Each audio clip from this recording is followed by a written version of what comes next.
The high road is a tough place to stay. It can be dangerous and windy and up there, but the view is better. So I practice the high road, and I multiple times a day will say to myself, what is the high road in this situation to me?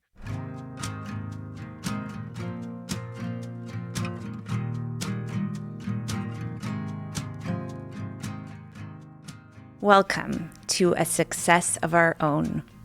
A success of our own is an invitation for us to courageously define our own version of success beyond the mainstream metrics we've been told we should want, so that we can create a sustainable and joyful success that we can finally relax into. I'm your host, Natalie Ruskin. I'm a journalist with an inquiring mind, a meditation teacher seeking the divine, and a community gatherer helping others live life more inspired. This podcast offers you the opportunity to learn and grow through inspiring personal stories of transformation, ideas, and practices.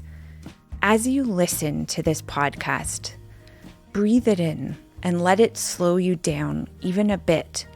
Trust that simply listening in this less effortful way, you'll experience a shift. You'll find that puzzle piece you've been seeking. Join me in this moment, and let's take a risk together at living a success of our own. By all external appearances, Todd Spencer is a prototype of mainstream success. He's male, he's white, like 6'7" baseball pitching Bruce Springsteen listening white, and he's a VP in corporate realty. I am that. It's all very vanilla on LinkedIn. I think that's how it looks. I want to be someone who, when you scratch the surface just a little bit, there's a whole lot more there. I first noticed Todd in 2010 when he was the new leader of CBC's 24-hour news network where I worked. He was wearing a full suit and serious expression while he surveyed the fluorescently lit CBC newsroom. My first impression was clearly Todd had climbed the conventional ladder of achievement by being that kind of leader, relentlessly assertive, locked into the hard news lens of if it bleeds, it leads, and unavailable for any of my moonshot ideas unless it would win him accolades. I started to think about, what if I focused and cared on the people who actually needed me the most? And those people needed me to focus their energy on what they needed. So I really doubled down on it. One day, not too long after that first sighting, Todd showed up unannounced at my open concept desk. At first, I panicked, thinking that I must have really fucked something up for this big boss to show up spontaneously this way. But Todd smiled genuinely and asked me if I was the producer of the Mark Tewksbury series. It quickly became clear to me that this enthusiastic human truly wanted to hear more about the lifestyle series I was producing. Turns out that back when Todd was a junior researcher, he had the chance to meet Mark and instantly became a super fan of the gold-winning Olympic swimmer. And he wanted to know from me what it was like to work with Mark because he remembered Mark being so genuine. Wasn't it awesome how Mark really was such a nice guy, he asked. Yes, I agreed, while still stunned that Todd had taken time out of the busy news cycle grind to connect with me about something so specific and seemingly soft. I remember feeling special and seen. This was probably one of the only times that someone at that level of management went out of their way to acknowledge me in this way. And I know for a fact that Todd did this for all of his staff. Managing up, I'm not good at it. I can't do it. The political piece is exhausting for me. I don't come to it naturally. What I come to naturally is taking care of people. Radical kindness. That's Todd. He doesn't do it to look good or get approval. Todd is that rare senior leader who doesn't need accolades or a title to feel successful. He intrinsically feels successful when those around him are winning. I'm so excited to speak more with Todd about this because I'm beginning to realize that re-envisioning success isn't always about the drastic external change, like coming out as gay in our mid 40s in a heteronormative family or leaving the 9 to 5 cattle call of North America to live on a different continent or getting divorced after 20 plus years of marriage, though all of those are relevant and, in fact, the subject of other episodes in this podcast. But for those who struggle in corporate and want to write it off as soul sucking, maybe Todd's story will offer an evolved way to feel valuable within a system which can favor the performative over the authentic. And listen, Todd had every reason to write off corporate based on what happened later in his career at the CBC as head of HR. But when Todd was forced to face his biggest fear, he received a truth about who he was, who he'd always been, and who he most wanted to be moving forward. I was really glad to hear you describe me the way you just did in terms of kind of the epitome of ordinary mainstream success, because I am that. It's all very vanilla on LinkedIn. It's white guy, lots of privilege. And I think that's how it looks, right? And I think I want to be someone who, when you scratch the surface just a little bit, there's a whole lot more there. And how I define that is by the effect I can have on other people.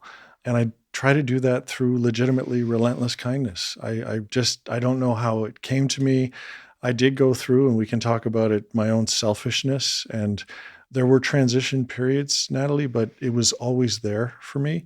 I grew up in a home with parents who thankfully are still alive today, living in Hamilton, and they're just really kind people.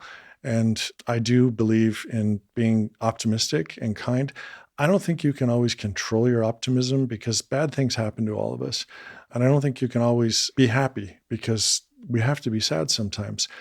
But I think there's always a space to be kind, no matter what's happening. And so I live with relentless kindness and try to do it every step of the way. And so I really appreciated how you described me because that's how I look at myself. It's all very ordinary. And I do try to be special to the people who need me the most. And I needed you back in those days at the CBC and realized in my own self, I was dealing with a burnout and I was looking to explore employee engagement, and you were involved in that file at the time. And I just remember that moment when I was first meeting with you in your office and I had my mask, proverbial mask on of like, this is how you have to perform when you meet with a higher up. And you disabled all of that by sharing quite honestly with me about where you were at the time. And that sort of was the beginning of me getting to know this other version of leadership. What was going on for you at the time?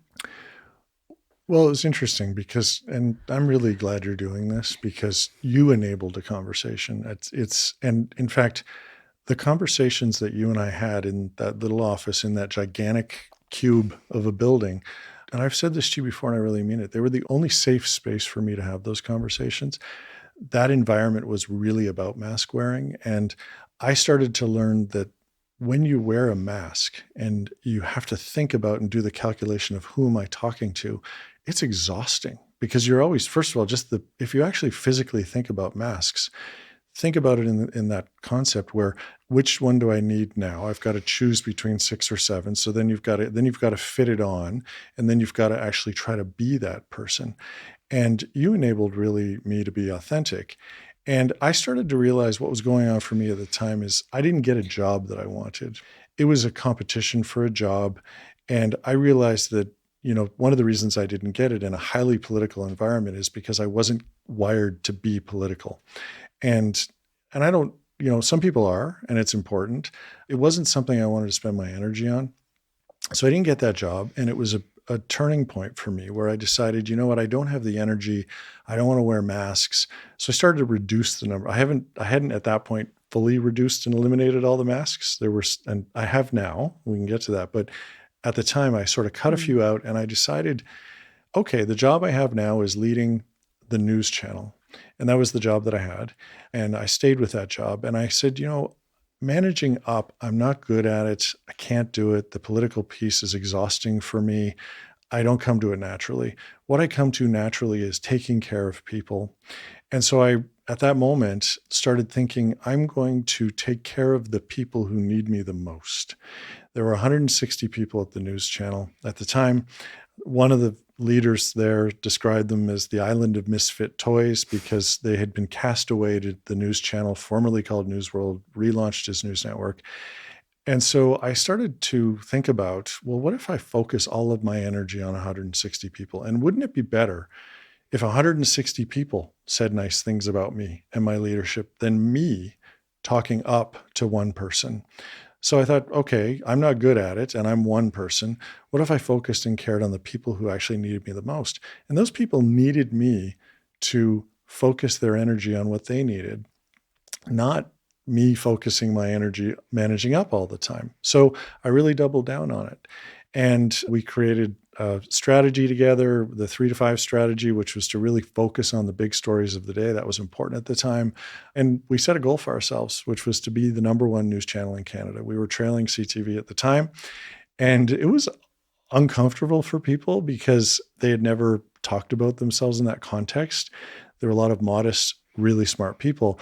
And we started to talk about it in that context. And I even, once we achieved it, I got Suhana Marchand, who was one of the hosts, I actually got her, she really embraced it. I said, say it on the air. And she said, really? Say it on the air? I said, say it on the air. And she did. She started to say, we're the number one news channel in Canada. And so it was almost like an experiment in a way, Natalie, because I wanted to see how it worked. And I don't know that it actually worked for my career. And I didn't care anymore. It made me feel good. And another thing that came along with it was that's when I started to think about succession planning.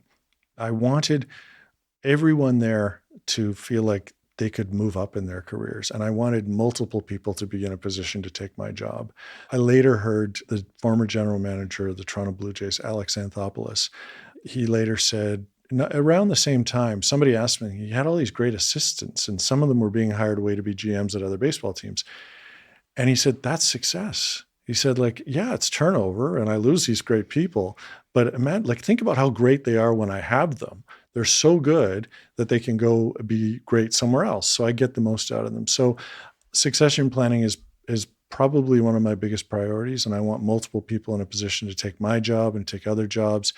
Then you tie that in with diversity and inclusion, and you actually really get a chance to make significant change in a workspace. So that was what was happening to me then at that time when you and I first started talking, and you enabled it. You allowed me to start to think about it in a safe place. Just going back to that moment when you wake up to, oh, I'm not good, quote unquote, at managing up. Like, I'm not that. So what can I do differently to find meaning? And that was a moment where you moved that external kind of locus of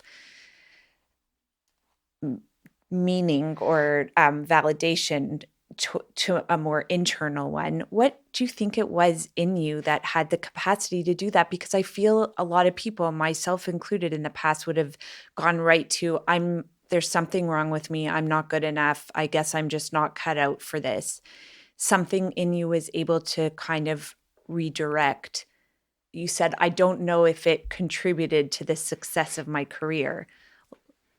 How did you do that? No, it's a really great question. There were some things that I can think about that relate to that. I defined my success up to that point, not based on how much money I made, a little bit of title, but really the definition of success for me was how much do I control? I was a control freak, and I have friends who call me a control freak. And I would walk by a room as a junior person in my first time around at CBC. And then when I was at CNN, I'd walk by a room and I'd be like, I want to be in that room. I don't know what they're talking about, but I want to be in that room.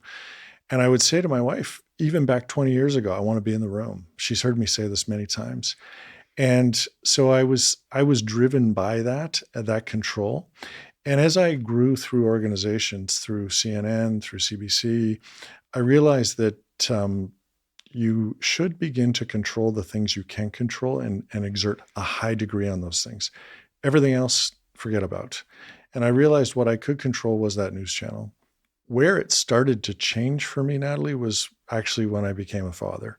I realized that, that there's things you can't control. Where were you earlier today at the school right, drop-off, Todd? exactly, right? Like it's, you just have to start to accept that you can exert control in some areas, but there's this whole other human being with their whole other, even when they're babies, and maybe mostly when they're babies, although 17 and 19-year-olds come with their own unique challenges. I was talking to my daughter about this morning.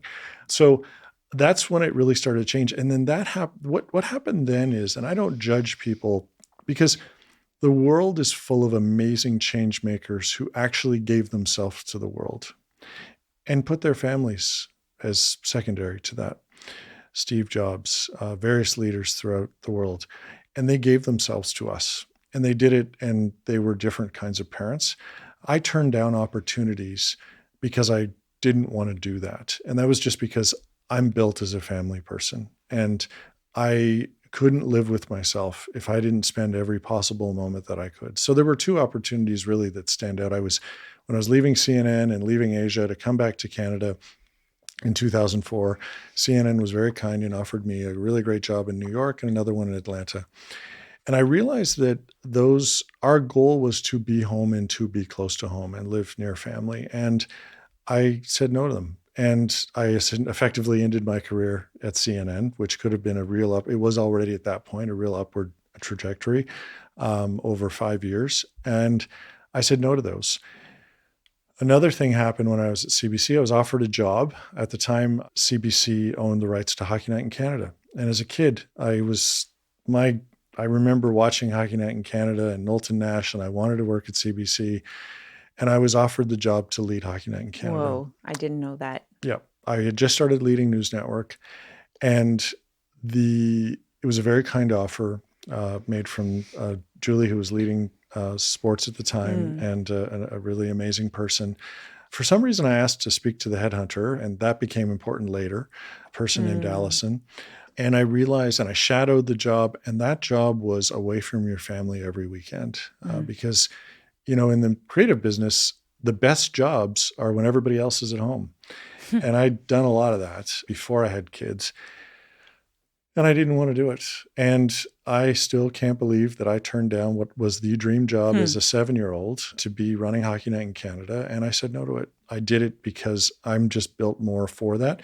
And I totally respect the people who do give themselves over to those things, because those are the people who create the content we enjoy and change the world in bigger ways. It just wasn't really who I was. And your definition of success continued to evolve in a way that blindsided you.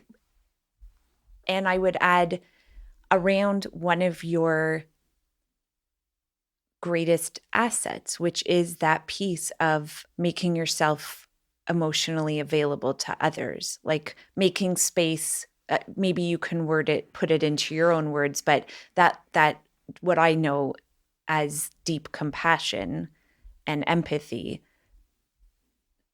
Can you talk about what was going on at that time in your career and what shifted further for you in terms of defining your own success as a result?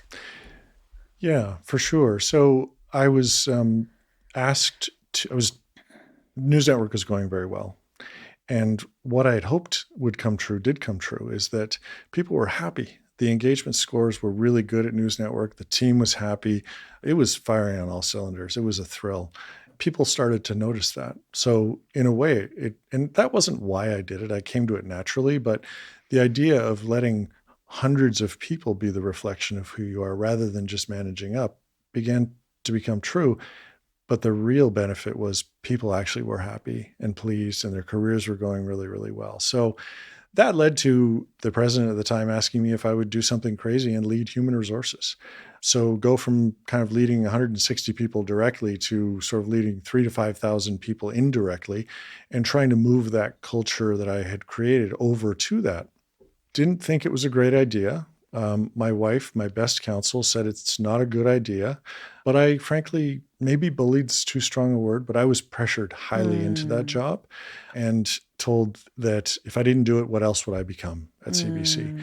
And I was still aspirational at Mm-hmm. CBC. It was the place I loved and adored and grew up Mm-hmm. with. I said yes to the job, and I definitely said yes reluctantly. I felt like I had to do it. When the president asks you to do something, you have to think about it. Mm-hmm. That became something that I now frame as really understanding your limits. Mm-hmm. And so I didn't understand my limits at that time. I've since learned that I think sometimes, most often, the way to understand your limits is something has to break. And so what broke was that I ended up getting fired from CBC in spectacular fashion over a matter that I know I behaved truthfully and honestly in. But something remarkable happened out of it. This tragedy, this traumatic event, getting fired from a place that I loved, people called me Mr. CBC, was a nickname. I used to take the streetcar to work and would talk to the driver, and he called me Mr. CBC every day. So I was authentically invested in the place and adored the place, but it was hard. It's a difficult place to work, and I feel for the people who work there. Mm-hmm. So what happened is I got fired, and the way I behaved to people throughout my life came back at me like over and over and over again, Natalie. And it was this gift of realizing that, I was 45 at the time. People reached out to me from my days in Hong Kong with CNN. They reached out to me from high school, people I hadn't spoken to in high school, because I was on the front page of all the Yeah. newspapers. It was a huge story. And it was emotionally overwhelming. I kept every note, everything everybody sent to me. But the gift of it was that the way I had chosen to live my life was validated, that people said, I know who you are. I know you're a good person. I know you behaved honestly. And to Mm-hmm. be overwhelmed with all of this goodness, I like to say that I don't know what happens when we die. People have funerals, and I don't know if we get to hear what people say about us at our funeral. I don't think we do. And that doesn't mean I don't believe in an afterlife. I just don't know that we're hovering above our funeral when people say those words. But I got to be at my own funeral at 45, hearing what people thought about me in these incredible, beautiful words. And I it got me through what was a traumatic event. Mm-hmm. So what I was giving out there was coming back to me. And he asked for our opinions, and that had never happened before, right? That somebody would actually ask my opinion on some important matters that would affect the company and the future of the company and the culture of the company. And I'm sure he didn't just do that with me. I'm sure he did it with each one of my colleagues, right? So when you have results that we were really bad in employee engagement, like bad before, before he came, like really bad. And all of a sudden we got the highest results, in the next employee engagement of all the other assets. I mean, that just shows you that people respond to this type of leadership. I love his quote, Mark, you take the high road. And he says that a lot because the high road is not the easy road. It's rocky, it's bumpy, there's jagged cliffs, and you got to watch out for those. And he'll say, oh, Mark, I see you up there. It looks awful rough. And I say the same to him sometimes. God, Todd, that road was awful bumpy, but I'm sure glad you took it. It took us a little while to get here, but we made it. I think he might be missing a pessimism gene. He was just always had this really optimistic outlook. And when you like, it literally was a pivotal moment where I was like, he's right. Like I'm really shutting myself off from things. I'm really not exploring things I could be. And his approach to journalism, and his approach to organization, and his approach to leadership, like I think a lot of people think leadership equates to authority, and I think with him it equates with like inspiring people. What you're saying echoes those clips we just listened to from your current and former colleagues, and the message they all shared was this piece of how you show up in this. Nobody said this word, so I'm going to claim it as mine, but this generosity, this generous way that's all about the other. What was that like for you to hear those clips?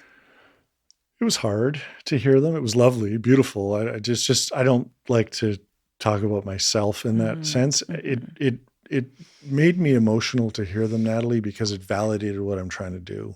To hear Martin and Angela and Mark in that context, it means it meant something. I always say to people, that I'm here for you if you need me. And whether it's as a work colleague or not, I'm not going to bother you, but I'm here. And I believe life is about collecting relationships and friendships along the journey. I find it a privilege that people would even ask me for my advice or my thoughts on something. That's how I measure success in my life. I want to hear more about how you measure success. Before we do that, I want to go back to something you said about that you had to be broken by getting fired. And it occurs to me how we're all walking around. There was this theorist about how, not all of us, but many of us with these invisible pumpkins on our heads, this like burden, and you might call it a fear, this fear of what we don't want to happen, that based on the weight and force of that fear, we operate in a certain way that we're avoiding. We're not even going for it because we're so afraid of this thing that will never happen.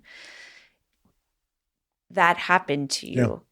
Can you speak to that idea of the fear that you had that actually happened and what you learned through that?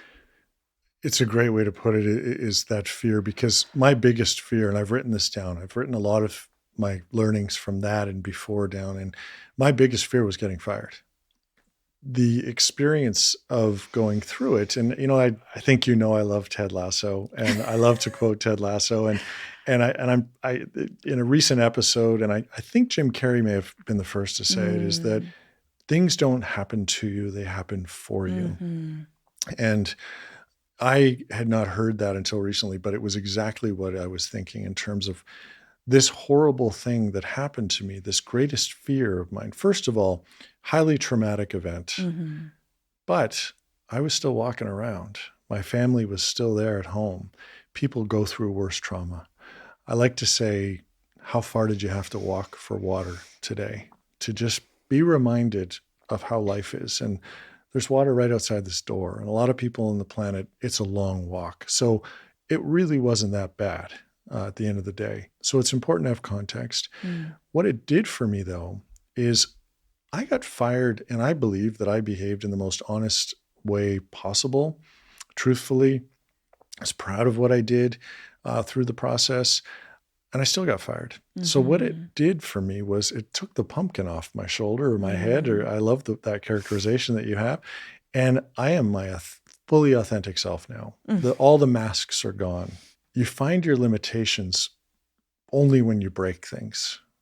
And I started to learn what my limitations were by being broken, and what my best space was by being broken. And I think, as you build things, you test the limitations of twigs and sticks, and what kind is going to work and bend. My limitations are that I'm not a person who manages up and politically is astute in an organization. I really like to take care of the people who need me the most. And so I was broken in 2015, and it helped me double down on that yet again, to say, this is your space. This is the space where you can affect the most change. And look at the rewards. All these people said what you did for them actually mattered. So that's where I like to be, Natalie. I think we should end with some Ted Lasso. You and I are both fans. Yes. You said you were going to watch the last episode before. I'm not there yet. Okay.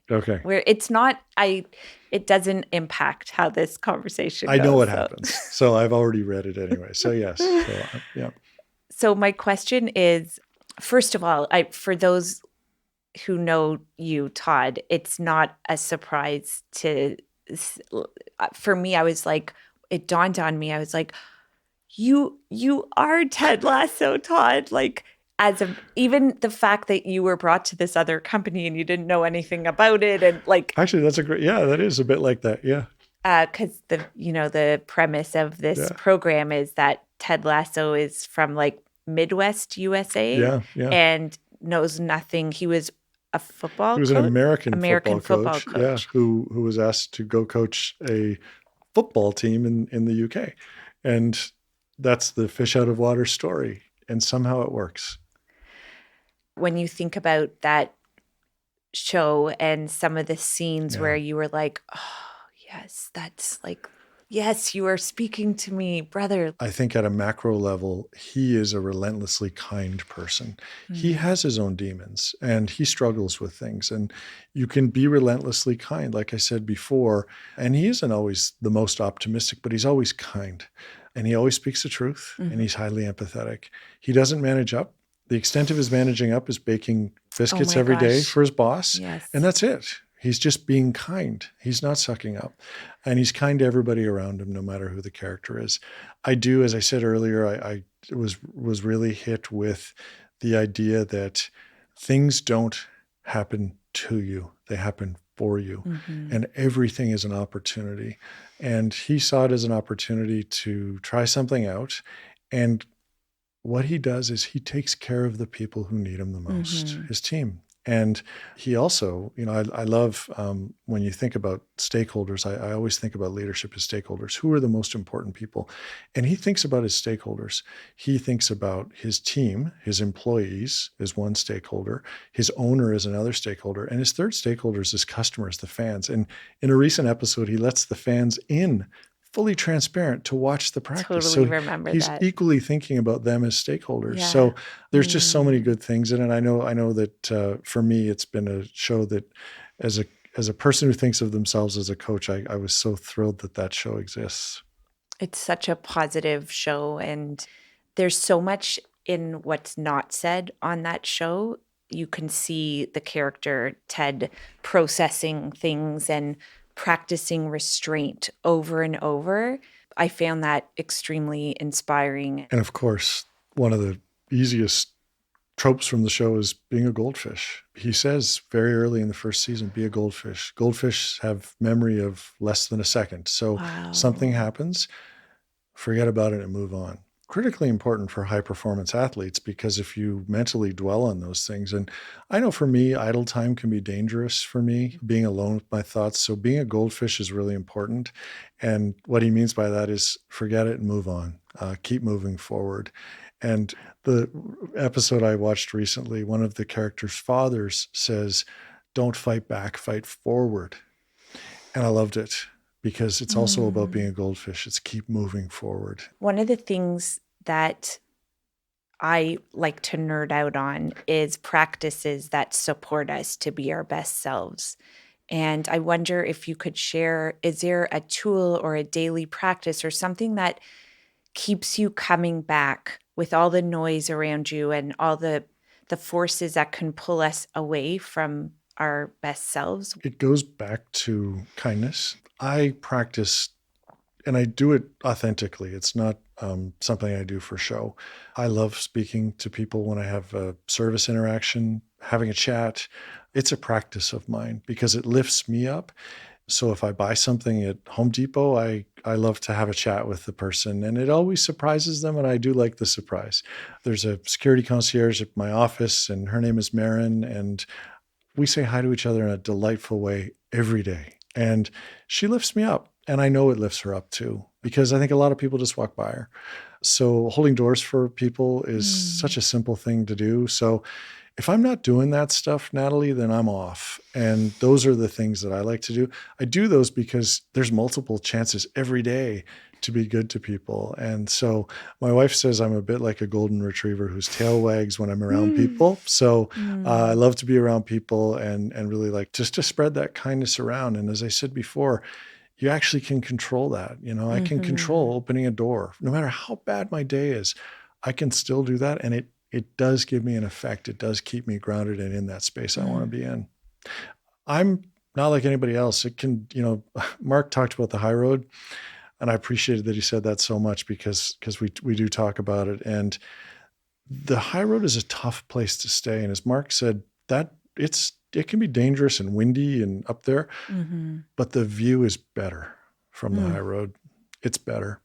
So I practice the high road, and I multiple times a day will say to myself, what is the high road in this situation to me? I'm still get a little road ragey sometimes. Yeah. So that's the one that I'm still working Yeah. on is I got to be better with the road. So that's my last high road thing is what's the high road? Let them through. I know they drove up, but it's high road. And I honestly, multiple times a day, you're presented with decisions. What is the high road in this situation? And I try to take it. Yeah. Yeah. And thanks for being transparent about the growing edge, the road rage. Mine is with my son's tardiness getting to school in the morning. Yeah. Well, that's a whole other thing. Yes. Kids will get you there. That's the ultimate test of the high road. So yes. It's been so wonderful to have this conversation with you. Thank you so much, Todd. Natalie, thank you for allowing me to be here. It means so much to me. Thank you.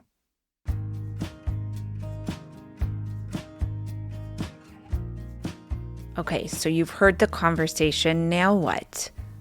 I got you. I'm here. I'm here to support you beyond just the episode. So check out my website. I've got some practical guides and worksheets. Yep, there's worksheets there to help you create some of the changes you want to see in your life. You can find all of that at natalieruskin.com. That's NATALIERUSKIN.com. I want this podcast to be successful. And on the topic of success, one of my metrics of success is to share this message with those who may benefit most from hearing it. So if you feel inspired by what you've heard here, like it. Or if a friend or colleague comes to mind, share it with them. And I'd love to hear from you. What topics, what themes around success would you like to hear more on? Send me a note. I'm at Natalie@natalieruskin.com.